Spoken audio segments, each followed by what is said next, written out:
Kaulah muda, mari kita ikuti Kultum Ramadan berbagi ilmu raih berkah yang disampaikan oleh Ustadz Tengku Mukhlisuddin SHI MA. program ini dipersembahkan oleh Penyuluh Agama Kanwil Kemenak Aceh. Assalamualaikum warahmatullahi wabarakatuh. Innal hamdalillah wassalatu wassalamu ala Rasulillah wa ala alihi wa sahbihi wa wala. Puji kepada Allah, selawat dan salam kepada baginda Rasulullah sallallahu alaihi wasallam, kepada keluarga, sahabat dan kita semua sebagai umatnya. Sidang pendengar yang Allah muliakan, Ramadan bukan hanya tentang menahan lapar dan dahaga, tetapi hakikat Ramadan juga berbicara tentang membersihkan hati. Karena hakikat daripada puasa adalah membentuk hati yang bersih, lembut dan dekat kepada Allah Subhanahu wa taala. Baginda Rasulullah sallallahu alaihi wasallam juga bersabda bahwasanya di dalam tubuh manusia ada segumpal daging yang jika ia baik, maka baiklah seluruh tubuh. Tapi jika ia rusak, maka rusaklah seluruh tubuh. Ketahuilah bahwasanya itu adalah hati. Yang artinya pusat kebaikan manusia itu berada di dalam hati. Sedang pendengar yang Allah muliakan, puasa merupakan madrasah pembersih hati. Ramadan merupakan madrasah untuk kita memperbaiki hati kita, di mana kita saat berpuasa, kita menahan hawa nafsu, menahan amarah, menahan lisan, menahan pandangan. Semuanya itu sebenarnya adalah latihan membersihkan hati. Karena seringkali dosa itu bermula dari hati yang kotor. Lahirlah sifat iri, sombong, dengki, ria, bahkan cinta kepada dunia secara berlebihan. Maka oleh karenanya, para ulama sangat memperhatikan tentang bagaimana kita mengobati hati kita.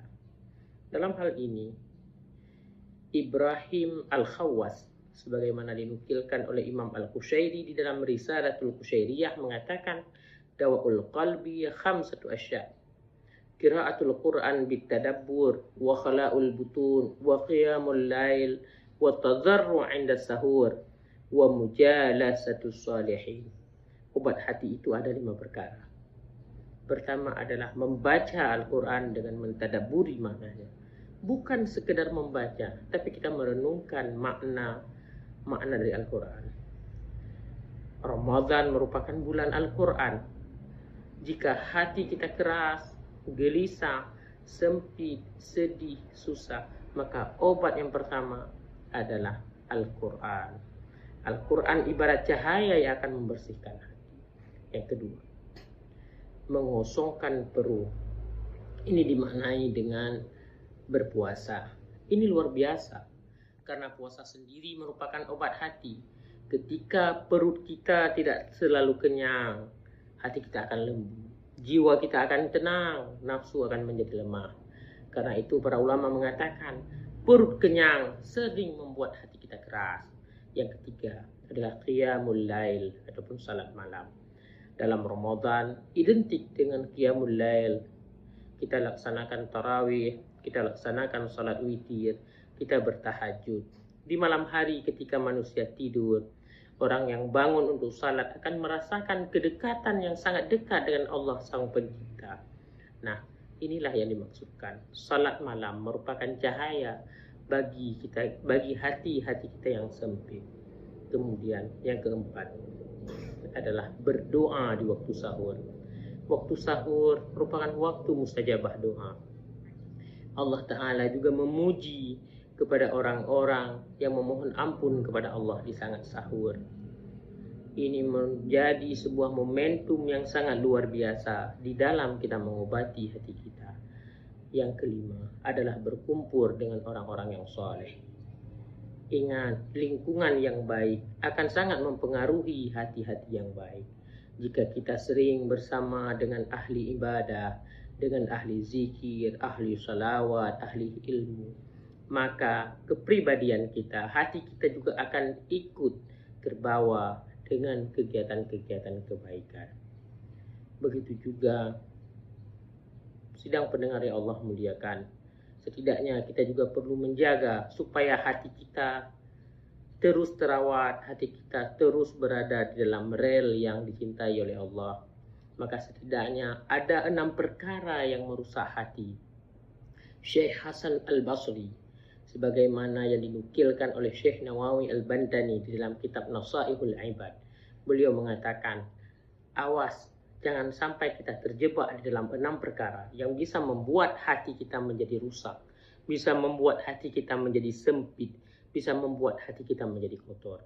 Yang pertama adalah berbuat dosa dengan harapan nanti saja kita tobatnya. Ini merupakan penyakit hati, saudaraku.